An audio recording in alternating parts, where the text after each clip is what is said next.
नमस्कार दोस्तों, इस वीडियो में हम चर्चा करेंगे जुलाई महीने के पहले सप्ताह यानी कि 1 से लगाए 7 जुलाई तक के 62 मोस्ट इम्पॉर्टेंट करंट अफेयर पे।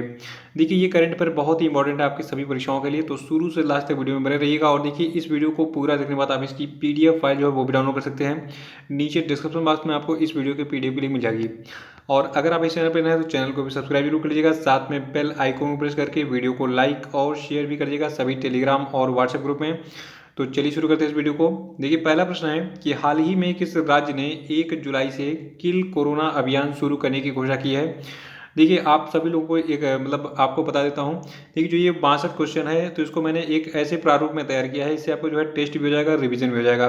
तो सभी प्रश्नों का उत्तर कमेंट बॉक्स में साथ में बताते चलिए ताकि आपका रिवीजन होते चले और एग्जाम के टाइम में आपको ये प्रश्न याद रहे। तो देखिए जो पहला प्रश्न आपका है कि हाल ही में किस राज्य ने 1 जुलाई से किल कोरोना अभियान शुरू करने की घोषणा की है। तो देखिए ये राज्य आपका है मध्य प्रदेश।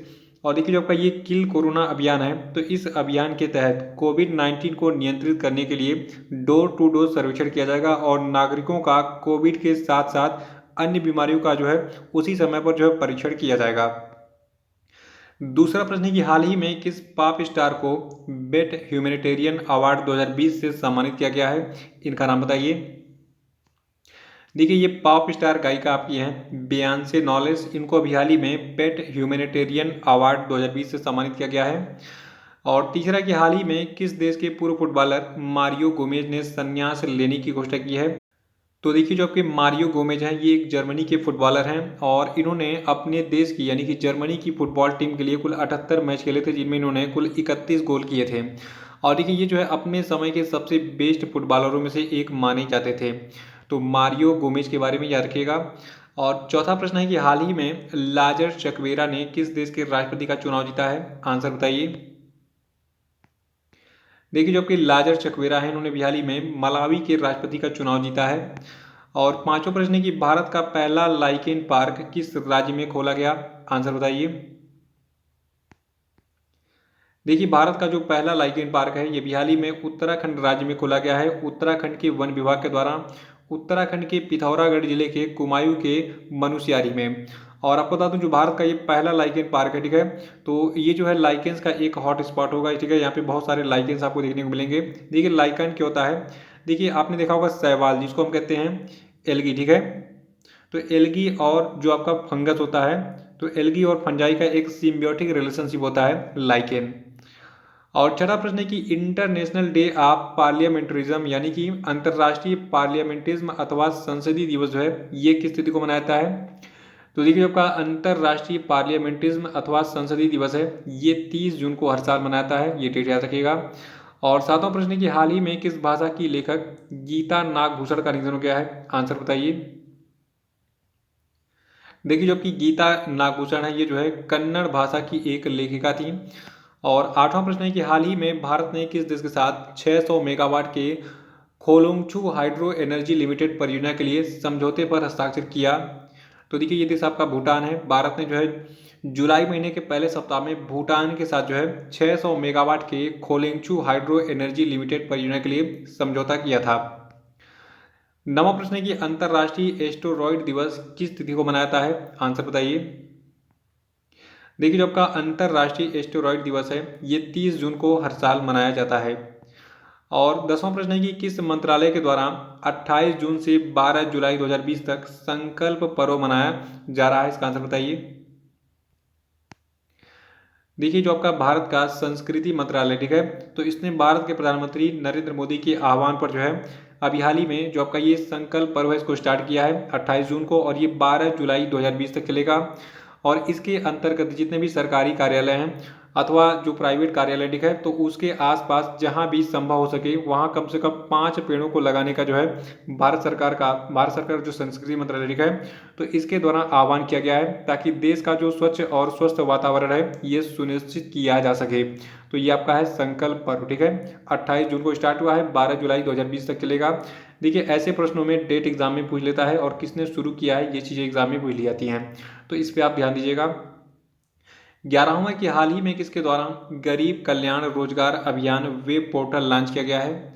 तो देखिए इस गरीब कल्याण रोजगार अभियान वेब पोर्टल को लॉन्च किया है नरेंद्र सिंह तोमर ने, जो कि भारत के वर्तमान में कृषि और किसान कल्याण मंत्री हैं। देखिए जो आपका ये गरीब कल्याण रोजगार अभियान वेब पोर्टल है, तो ये पोर्टल जनता को रोजगार अभियान के विभिन्न जिलावार योजनावार घटकों के बारे में जानकारी प्रदान करने के लिए लॉन्च किया गया है नरेंद्र सिंह तोमर के द्वारा। और 12वां प्रश्न है कि हाल ही में किस राज्य में भारत के पहले प्लाज्मा बैंक को बनाने की घोषणा की गई है? आंसर बताइए।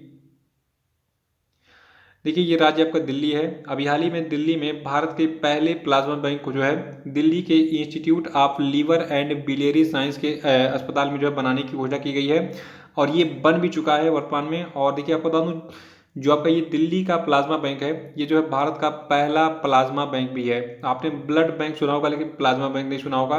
तो अब जो है भारत का जो पहला प्लाज्मा बैंक है ये दिल्ली में दिल्ली के institute of liver and biliary science अस्पताल में जो है स्थापित किया जा चुका है। 13वां प्रश्न है कि निम्न में से किस देश की सरकार ने घाटे और कम उत्पादन के कारण देश की सभी सरकारी जूट मिलों को बंद करने का फैसला किया है? आंसर बताइए। देखिए ये देश आपका बांग्लादेश है। बांग्लादेश में जितनी भी सरकारी जूट मिलें हैं उनको घाटे के कारण बंद कर दिया गया है क्योंकि ये सभी घाटे में चल रही थी। और 14वां प्रश्न है कि हाल ही में किस राज्य सरकार ने हमारा घर हमारा विद्यालय अभियान शुरू किया है? आंसर बताइए। देखिए जो आपका हमारा घर हमारा विद्यालय अभियान है, इसको मध्य प्रदेश की सरकार ने शुरू किया है।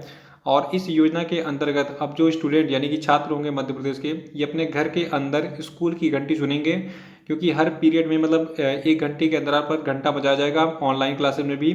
और जो ऑनलाइन क्लासेस होंगे तो उसमें जो है घंटी के बाद जो शिक्षक होंगे अपनी ऑनलाइन कक्षाएं स्टार्ट करेंगे। तो एक एनवायरनमेंट जैसा मतलब स्कूल जैसा एनवायरनमेंट प्रदान करने के लिए ये घंटी बजाने वाला कार्यक्रम स्टार्ट किया गया है हमारा घर हमारा विद्यालय अभियान के तहत मध्य प्रदेश राज्य में। और 15वां प्रश्न है कि राष्ट्रीय चिकित्सक दिवस यानी कि नेशनल डॉक्टर्स डे जो है ये किस तिथि को मनाया जाता है? तो देखिए जो आपका राष्ट्रीय चिकित्सक दिवस है ये 1 जुलाई को हर साल मनाया जाता है। और 2020 के राष्ट्रीय चिकित्सक दिवस यानी कि नेशनल डॉक्टर्स डे की थीम है लेसन द मोर्टेलिटी ऑफ कोविड-19। और 16वां प्रश्न है कि नेशनल चार्टर्ड अकाउंटेंट डे किस तिथि को मनाया जाता है? इसका आंसर बताइए। देखिए जो आपका नेशनल चार्टर्ड अकाउंटेंट डे है ये 1 जुलाई को हर साल मनाया जाता है और ये दिन 1949 में भारत की संसद के द्वारा की गई institute of chartered accountant of India की स्थापना के उपलक्ष्य में मनाया जाता है। 17वां प्रश्न है कि नेशनल पोस्टल वर्कर डे यानी कि राष्ट्रीय डाक कर्मचारी दिवस किस तिथि को मनाया जाता है? तो देखिए जो आपका ये नेशनल पोस्टल वर्कर डे है यानी कि राष्ट्रीय डाक कर्मचारी दिवस है, इसको हम 1 जुलाई को ही मनाते हैं। और 18वां प्रश्न है कि हाल ही में किस राज्य सरकार ने कौशल कनेक्ट फोरम नामक एक नया पोर्टल लॉन्च किया है? तो देखिए इस वेब पोर्टल कौशल कनेक्ट फोरम को लॉन्च किया है कर्नाटक की सरकार ने और यहाँ के मुख्यमंत्री हैं BS येदियुरप्पा। और जो ये पोर्टल है कौशल कनेक्ट फोरम, ये जो है नौकरी की तलाश करने वाले जितने भी लोग हैं उनको एक मंच प्रदान करेगा। लोग इस वेबसाइट पे आएंगे और यहाँ पर जो नौकरियों की जानकारी प्राप्त करेंगे कि कौन से संस्थान में कितनी रिक्तियाँ खाली हैं। 19वां प्रश्न है कि हाल ही में गुडनी जोहानसन को किस देश का दोबारा राष्ट्रपति चुना गया है? तो देखिए आपके गुडनी जोहानसन हैं ये आयरलैंड के दोबारा राष्ट्रपति चुने गए हैं और इन्होंने अभी हाल ही में हुए राष्ट्रपति चुनाव में दूसरी बार जो है 4 सालों के अपने कार्यकाल के लिए जीत दर्ज की है। तो यहाँ पे एक चीज़ स्पष्ट होता है कि आयरलैंड में जो राष्ट्रपति होते हैं उनका कार्यकाल कितना होता है? 4 सालों के लिए। और अभी हाल ही में गुडनी जोहानसन जो है फिर से एक बार 4 साल के कार्यकाल के लिए आइसलैंड के राष्ट्रपति चुने गए हैं। 20वां प्रश्न है कि किस व्यक्ति को आधिकारिक सांख्यिकी में लाइफ टाइम अचीवमेंट के पहले प्रोफेसर PC महालनोबिस पुरस्कार से सम्मानित किया गया है? तो देखिए ये व्यक्ति आपके हैं चक्रवर्ती रंगराजन और कहीं कहीं इनका नाम जो है C रंगराजन भी आपको मिलेगा। देखिए ये भारत के एक बहुत ही प्रतिष्ठित जो है अर्थशास्त्री थे और इन्होंने नेशनल इनकम यानी कि राष्ट्रीय आय के आकलन से संबंधित मुद्दों का जो समाधान है तो उसको प्रदान किया था भारत के लिए। तो इसीलिए इसी इनके उत्कृष्ट योगदान देने के लिए इनको जो है पहले प्रोफेसर PC महालनोबिस पुरस्कार से जो है सम्मानित किया गया है। और आपको बता दूं 21वां प्रश्न है कि किस देश के हास्य कलाकार कार्ल रीनर जो है इनका हाल ही में निधन हो गया? इसका आंसर बताइए। देखिए जो कि कार्ल रीनर हैं ये अमेरिका के जो है एक कॉमेडियन यानी कि हास्य कलाकार और अभिनेता थे और अभी हाल ही में इनका निधन हो गया। 22वां प्रश्न है कि हाल ही में अटॉर्नी जनरल के वेणुगोपाल के कार्यकाल को कितने साल तक के लिए बढ़ा दिया गया है? तो देखिए जो आपके के वेणुगोपाल हैं इनका कार्यकाल अभी हाल ही में टोटल 1 साल के लिए बढ़ा दिया गया। ठीक है, तो जो आपके के वेणुगोपाल हैं अब 1 साल की अवधि के लिए और भी जो है ये भारत के अटॉर्नी जनरल बने रहेंगे। 23वां प्रश्न है कि हाल ही में किस राज्य ने प्रोजेक्ट प्लेटिना के तहत दुनिया का सबसे बड़ा प्लाज्मा थेरेपी परीक्षण शुरू किया है? तो देखिए प्रोजेक्ट प्लेटिना के तहत जो है जो भारत का सबसे बड़ा प्लाज्मा थेरेपी परीक्षण है ये शुरू किया है महाराष्ट्र की सरकार ने। और 24वां प्रश्न है कि इंडियन ऑयल कारपोरेशन के नए अध्यक्ष कौन बने हैं? तो देखिए इंडियन ऑयल कारपोरेशन के जो नए अध्यक्ष बने हैं इनका नाम है श्रीकांत माधव वैद्य। और 25वां प्रश्न है कि हाल ही में किस व्यक्ति को भारतीय जनसंचार संस्थान यानी कि Indian institute of mass communication का महानिदेशक नियुक्त किया गया है? इसका आंसर बताइए। देखिए जो आपके संजय द्विवेदी हैं इनको बनाया गया है Indian institute of mass communication यानी कि भारतीय जनसंचार संस्थान का जो है नया महानिदेशक। 26वां है कि पाकिस्तानी सेना की पहली महिला लेफ्टिनेंट जनरल कौन बनी है? तो देखिए इनका नाम है निगार जौहर। देखिए करण जौहर के नाम से याद रहेगा निगार जौहर के बारे में, क्योंकि करण जौहर की जो क्वालिटी है वो फीमेल से मिलती जुलती है। और अभी हाल ही में करण जौहर के जैसे मतलब जितने भी नेपोटिज्म वाले जो लोग हैं जो सपोर्ट करते हैं नेपोटिज्म को बॉलीवुड में, तो देखिए अभी हमने जो है इन जैसे कहा जाए तो गिरे हुए लोगों की तरह वजह से जो है अपने बॉलीवुड का एक बहुत ही महान अभिनेता इसका नाम था सुशांत सिंह राजपूत उसको खो दिया। तो निगार जौहर जो है ये आपको बता दूं ये जो है पाकिस्तानी सेना की पहली महिला लेफ्टिनेंट जनरल बनी है। 27वां प्रश्न है कि अंतरराष्ट्रीय अल्ट्रा साइकिल रेस में पोडियम स्थान हासिल करने वाले पहले भारतीय कौन बने हैं? तो देखिए ये भारतीय आपके हैं लेफ्टिनेंट कर्नल भरत पन्नू। ये जो है अंतरराष्ट्रीय अल्ट्रा साइकिल रेस में पोडियम स्थान हासिल करने वाले पहले इंडियन यानी कि भारतीय बन गए हैं। ये भारतीय सेना के एक ऑफिसर हैं लेफ्टिनेंट कर्नल भरत पन्नू। 28वां प्रश्न है कि किस व्यक्ति को आईसीसी के अध्यक्ष शशांक मनोहर के पद छोड़ने के बाद चुनाव होने तक जो है अंतरिम अध्यक्ष नियुक्त किया गया है? तो देखिए शशांक मनोहर ने हाल ही में जो आईसीसी का अध्यक्ष का पद था उसको छोड़ दिया था और इनके बाद जो है फिर इमरान ख्वाजा को जो है कार्यकारी अध्यक्ष जो है चुना गया था। मतलब ये जो काम काज है उसको तब तक संभालने के लिए जब तक कोई नया अध्यक्ष अपॉइंट नहीं होता है आईसीसी के अध्यक्ष के रूप में। और 29वां प्रश्न है कि विश्व बैंक ने हाल ही में गंगा पुनरुद्धार कार्यक्रम के लिए कितने करोड़ डॉलर की सहायता राशि मंजूर की है? तो देखिए जो आपका गंगा पुनरुद्धार कार्यक्रम है इसके लिए अभी हाल ही में जो आपका विश्व बैंक यानी कि वर्ल्ड बैंक है इसने कुल 40 करोड़ डॉलर यानी कि लगभग 3000 करोड़ रुपए जो है अप्रूव किया है, मतलब ये सहायता राशि जो है मंजूर की है। 30वां प्रश्न है कि हाल ही में किस बैंक ने पूरे भारत के किसानों के लिए ई किसान धन ऐप लॉन्च किया है? तो देखिए इस बैंक का नाम है HDFC बैंक। याद रखिएगा कि HDFC बैंक ने भारत के किसानों के लिए ई किसान धन ऐप लॉन्च किया है। देखिए ऐसे ही प्रश्न एग्जाम में बिल्कुल बनते हैं और इसी फॉर्मेट मैंने जानबूझ के बनाया ताकि एग्जाम में हूबहू ऐसे प्रश्न आपको मिल जाएं और आंसर देने में आपको दिक्कत ना हो। 31वां प्रश्न है कि अमेरिकी कंपनी इंटेल कैपिटल ने हाल ही में भारत के रिलायंस इंडस्ट्रीज समूह की दूरसंचार एवं डिजिटल प्लेटफॉर्म सेवा कंपनी जियो प्लेटफॉर्म्स में कितने % हिस्सेदारी खरीदने की घोषणा की है? तो देखिए जो आपकी अमेरिका की इंटेल कैपिटल नाम की कंपनी है जो कि चिप वगैरह बनाती है कंप्यूटर का, तो ये जो है अब रिलायंस की जियो प्लेटफॉर्म में कुल 0.39% हिस्सेदारी खरीदने जा रही है और ये हिस्सेदारी खरीदेगी ये कुल 1894.5 करोड़ रुपए का निवेश करके रिलायंस जियो प्लेटफॉर्म्स में। 32वां कि हाल ही में फिल्म जगत की किस मशहूर कोरियोग्राफर का कार्डियक अरेस्ट के चलते मुंबई में निधन हो गया? तो देखिए ये मशहूर कोरियोग्राफर आपकी हैं सरोज खान, इनका भी हाल ही में कार्डियक अरेस्ट यानी कि दिल का दौरा पड़ने के कारण निधन हो गया।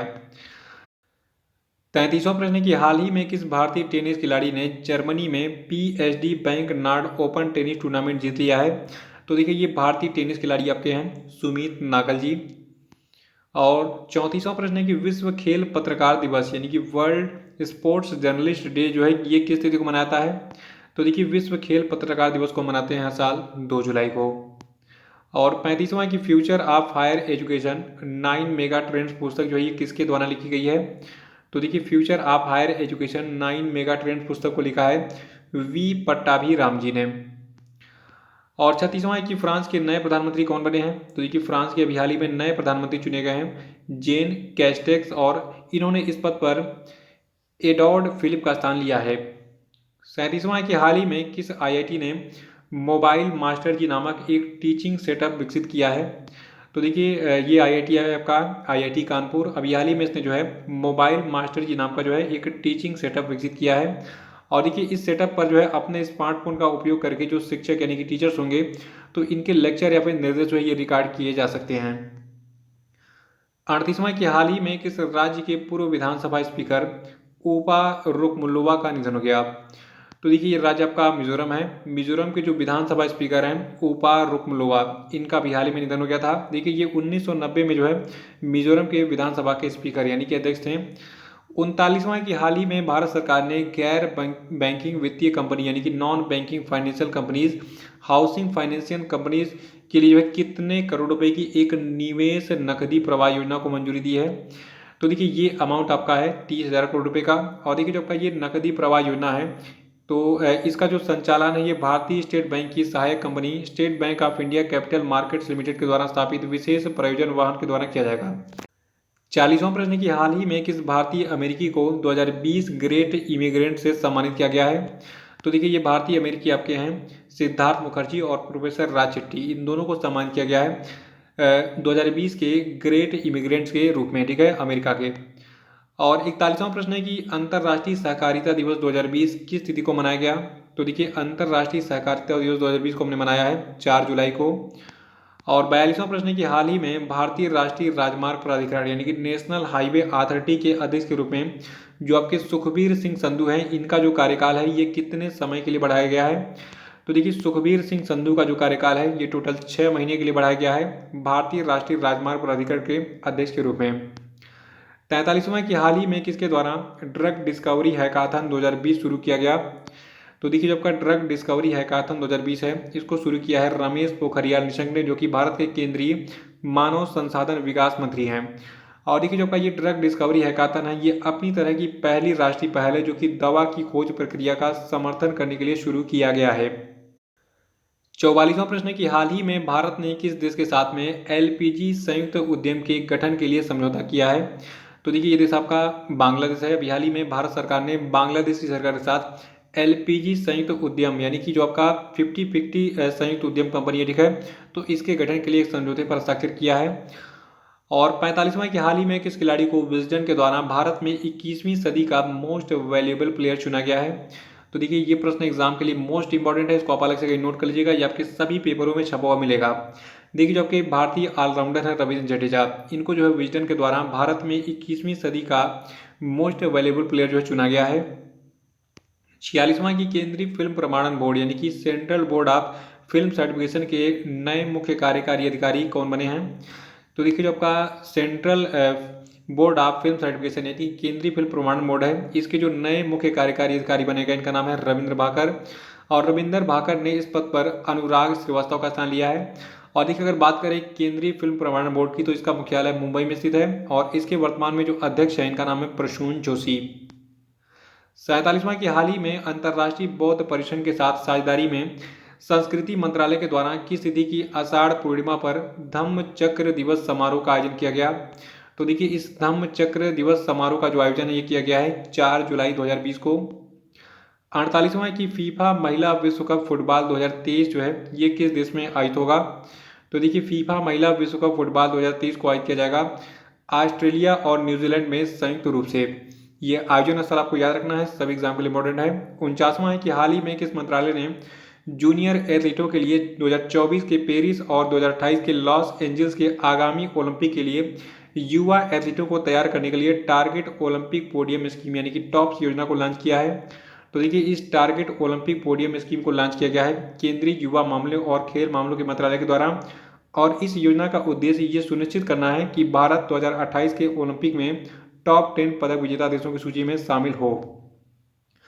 50वां की हाल ही में गंगोत्री राष्ट्रीय उद्यान में सड़कों के विकास हेतु किस राज्य के वन्य जीव सलाहकार बोर्ड ने वन भूमि के हस्तांतरण वाले प्रस्तावों को मंजूरी दे दी है? तो देखिए ये राज्य आपका उत्तराखंड है। और आपको बता दूं जो आपका गंगोत्री नेशनल पार्क है तो देखिए इसको जो है साल 1989 में स्थापित किया गया था और ये उत्तराखंड के उत्तरकाशी जिले में भागीरथी नदी के ऊपर जल ग्रहण क्षेत्र पर स्थित है। 51वां प्रश्न है कि उर्वरक मंत्रालय के अनुसार 1 अप्रैल 2020 से 30 जून 2020 के बीच में भारत भर में कितने लाख मीट्रिक टन जो है उर्वरक किसानों को बेचा गया? तो देखिए इस साल ताबड़तोड़ रूप से जो है उर्वरक की बिक्री हुई है और इस साल जो है 1 अप्रैल 2020 से 30 जून 2020 के बीच में पूरे भारत में जो है 111.61 लाख मीट्रिक टन जो है उर्वरक यानी कि जो खाद है ये बेचा गया है। और ये आंकड़ा इंपॉर्टेंट है सभी एग्जाम के लिए क्योंकि जो कृषि से संबंधित आंकड़े होते हैं वो एग्जाम में जरूर पूछे जाते हैं चाहे कोई भी एग्जाम हो। 52वां कि हाल ही में भारतीय अंतरिक्ष अनुसंधान संगठन यानी कि इसरो के मंगलयान मिशन यानी कि मार्स ऑर्बिटर मिशन ने मंगल ग्रह की किस सबसे बड़े चंद्रमा का चित्र भेजा है। तो देखिए जो आपका मंगलयान मिशन है भारत का यानी कि मार्स ऑर्बिटर मिशन है, इसको शॉर्ट में मॉम नाम दिया गया था, ठीक है।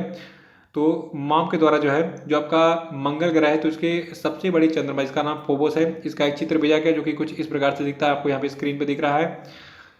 और 53वां प्रश्न है कि हाल ही में केंद्रीय मानव संसाधन विकास मंत्री तथा केंद्रीय खेल व युवा मामलों के मंत्री किरण रिजिजू के द्वारा फिट इंडिया अभियान के एक भाग के रूप में किस कार्यक्रम को लॉन्च किया गया। तो देखिए ये कार्यक्रम आपका है फिट है तो हिट है इंडिया। याद रखिएगा केंद्रीय मानव संसाधन विकास मंत्री रमेश पोखरियाल निशंक और केंद्रीय खेल और युवा मामलों के मंत्री किरण रिजिजू ने फिट इंडिया अभियान के एक भाग के रूप में अभी हाल ही में फिट है तो हिट है इंडिया नामक एक कार्यक्रम को लॉन्च किया था और इस कार्यक्रम का उद्देश्य स्कूली बच्चों को कोविड-19 महामारी के दौरान फिट रहने के लिए प्रेरित करना है। 54वां कि इस राज्य ने भूमिहीन किसानों को फसल ऋण देने के लिए बलराम योजना शुरू की है। तो देखिए भूमिहीन किसानों को फसल ऋण देने के लिए बलराम योजना शुरू की है ओडिशा की सरकार ने। देखिए यहाँ पे एक शब्द आ रहा है भूमिहीन, यानी कि जिन किसानों के पास भूमि ही नहीं है वो किसान कैसे हो गए। देखिए ये शब्द जो है थोड़ा सा कंफ्यूज करेगा आपको, लेकिन याद रखिएगा देखिए भारत में बहुत सारे ऐसे किसान हैं जो बटाई पे खेती लेते हैं और क्या करते हैं उसके बाद जो है वो खेती करते हैं अपने उस खेत में, और क्या करते हैं फिर उसके बाद जो किसान जो खेत का उस असली मालिक होता है तो बाद में जब प्रोडक्शन हो जाता है तो आधा उपज जो है वो उसको दे देते हैं। कहा जाए एक तरीके से एक समझौता जो हुआ था उसके अंतर्गत, ठीक है। तो ऐसे भूमिहीन किसानों को भी जो है पैसे की जरूरत पड़ती है क्रॉप्स लगाने के लिए यानी कि फसल के लिए, तो इनके फसल ऋण देने के लिए बलराम योजना शुरू की है उड़ीसा की सरकार ने। और इस योजना के तहत जितने भी भूमिहीन कृषक हैं उनको संयुक्त देयता समूहों के माध्यम से लोन यानी कि ऋण प्रदान किया जाएगा उड़ीसा की सरकार के द्वारा। 55वां है overdraft saving the Indian saver नामक पुस्तक किसने लिखी है। तो देखिए इस overdraft saving the Indian saver नामक पुस्तक को लिखा है उर्जित पटेल ने, जो कि रिजर्व बैंक ऑफ इंडिया के पूर्व गवर्नर रह चुके हैं। और जो इनकी पुस्तक है ये जो है गैर निष्पादित परिसंपत्तियों यानी कि नॉन परफॉर्मिंग एसेट्स के मुद्दे पर केंद्रित है। 56वां कि हाल ही में भारत के उपराष्ट्रपति एम वेंकैया नायडू ने भारत की किस पहली सोशल मीडिया सुपर ऐप को लॉन्च किया है। तो देखिए इस सुपर ऐप का नाम है एलाइनमेंट्स, और ये एलाइनमेंट्स नाम का जो आपका ऐप है ठीक है, ये बिल्कुल फेसबुक व्हाट्सएप ट्विटर और जितने भी सोशल मीडिया प्लेटफॉर्म है तो उन सभी के सारे फीचर से लैस है, ठीक है। तो जो भारत का पहला सोशल मीडिया सुपर ऐप है इसका नाम क्या है, एलाइनमेंट्स। 57वां की किस राज्य सरकार के द्वारा मिशन वृक्षारोपण 2020 के तहत 5 जुलाई को 25 करोड़ से अधिक पौधे लगाए गए हैं। तो देखिए जो उत्तर प्रदेश की राज्य सरकार है तो इसके मिशन वृक्षारोपण 2020 के तहत 5 जुलाई को 25 करोड़ से अधिक पौधे पूरे उत्तर प्रदेश राज्य में लगाए गए थे। 58वां प्रश्न की हाल ही में किस बैंक ने जिप ड्राइव नामक तत्काल कार ऋण यानी कि इंस्टेंट कार लोन स्कीम शुरू की है। तो देखिए इस जिप ड्राइव नाम के इंस्टेंट कार लोन स्कीम को शुरू किया है HDFC बैंक ने। और 59वां प्रश्न है कि किस क्रिकेटर को दक्षिण अफ्रीका के वार्षिक पुरस्कार 2020 में men's cricketer of the year के रूप में नामित किया गया। तो देखिए दक्षिण अफ्रीका के वार्षिक पुरस्कार 2020 में जो आपके क्विंटन डी कॉक है इनको men's cricketer of the year के रूप में नामांकित किया गया है। और इस श्रेणी में जितने भी पुरस्कार दिए गए हैं ठीक है दक्षिण अफ्रीका के वार्षिक पुरस्कारों में, इनका पूरे स्क्रीन पे आपको जो है डिटेल दिख रहा है, इसका स्क्रीनशॉट ले लीजिए किस कैटेगरी में किसको कौन अवार्ड दिया गया इसको नोट कर लीजिएगा आप। 60वां की हाल ही में किस राज्य सरकार ने एक ई लर्निंग पोर्टल लीड का पूरा नाम क्या है, learning through E resources made accessible for Delhi, ठीक है, इसको लॉन्च किया है। तो देखिए इसको लॉन्च किया दिल्ली की सरकार ने, दिल्ली के मुख्यमंत्री अरविंद केजरीवाल हैं और दिल्ली के जो उप मुख्यमंत्री इनका नाम है मनीष सिसोदिया। इन्होंने ही अभी हाल ही में इस लीड यानी कि learning through E resources made accessible for Delhi नामक पोर्टल को लॉन्च किया है।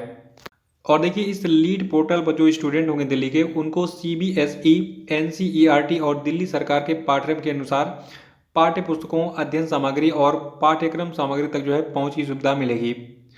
61वां प्रश्न है कि हाल ही में किस राज्य सरकार ने पौधे लगाओ पर्यावरण बचाओ अभियान शुरू किया है। तो देखिए ये राज्य सरकार आपकी दिल्ली की है, दिल्ली की राज्य सरकार ने पौधे लगाओ पर्यावरण बचाओ अभियान शुरू किया है और इस अभियान के तहत दिल्ली में कुल 31 लाख पेड़ पौधे लगाए जाएंगे। 62वां कि द डायना अवार्ड 2020 किसने जीता है। तो देखिए द डायना अवार्ड 2020 को जीता है प्रिया ठकराल ने। देखिए जो आपकी प्रिया ठकराल है ये नई दिल्ली के ब्रिटिश स्कूल की 13 वर्षीय छात्रा हैं और इनको जो है इनके रिसाइकलर नामक एक ऐप के लिए 2020 का ये डायना पुरस्कार मिला है। तो ये थे आपके 62 मोस्ट इंपॉर्टेंट करंट अफेयर और आपने अपना स्कोर जरूर बता दीजिए कमेंट बॉक्स में कि 62 में से कितने प्रश्न आपने सही किए हैं। और वीडियो को लाइक और शेयर कर दीजिए और आप बताइए कमेंट बॉक्स में कि आपको ये वीडियो कैसा लगा, ठीक है, ताकि मैं इसको कंटिन्यू रख सकूँ। और इसको शेयर भी कर दीजिएगा सभी टेलीग्राम, व्हाट्सएप और फेसबुक ग्रुप में। तो मिलते हैं फिर अगली वीडियो में जल्दी ही।